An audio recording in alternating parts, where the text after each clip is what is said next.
তাইলে যে 59 জন ভয়াবহ ঋণ খেলাপি ঋণ ব্যাংক ডাকাত এদেরকে আপনারা মনোনয়ন দিলেন কেন?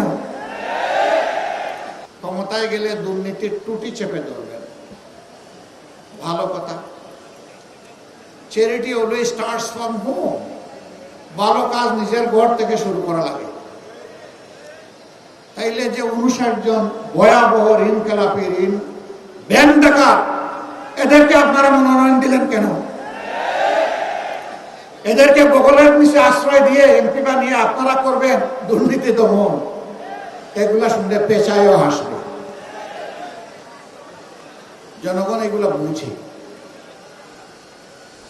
প্রিয় সম্মানিত ঢাকা 11বাসী,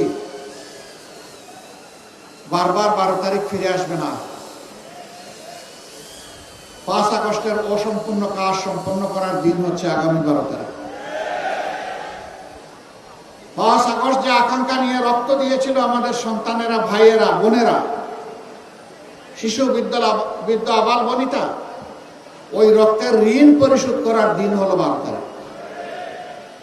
এই রক্তের সাথে যারা বেইমানি করবে, ইতিহাস তাদেরকে ক্ষমা করবে না। সারা বাংলাদেশ এখন জেগে উঠেছে। তরুণ যুবকেরা তাদের দৃষ্টিভঙ্গি জানিয়ে দিয়েছে। তারা বলে দিয়েছে আমরা পুরানো বন্দোবস্তে আর নাই, বাস্তবতা রাজনীতি আর ফিরিয়ে আনতে চাই না, নতুন বাংলাদেশ আমরা দেখতে চাই, বাংলাদেশের নতুন রাজনীতির উত্থান চাই। ইতিমধ্যে এই রায় যুব সমাজ দিয়ে দিয়েছে।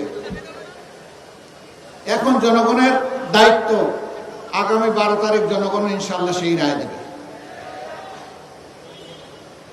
জনগণ দুর্নীতিকে লাল কার্ড দেখাবে, জনগণ চাঁদাবাজদেরকে লাল কার্ড দেখাবে, জনগণ মামলাবাজদেরকে লাল কার্ড দেখাবে, জনগণ দখলদারদেরকে লাল কার্ড দেখাবে, জনগণ আধিপত্যবাদের গুলামদেরকে লাল কার্ড দেখাবে।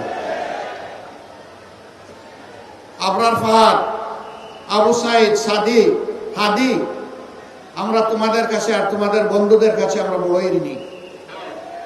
আমরা কথা দিচ্ছি ইনশাআল্লাহ তোমাদের আকাঙ্ক্ষার নতুন বাংলাদেশ হলে, এ দেশ এবং জনগণের সেবা করার সুযোগ পেলে তোমরা যেমনটা চেয়েছিলে আমরা তেমনটাই যৌবনদীপ্ত বাংলাদেশ গড়ে তুলব ইনশাআল্লাহ।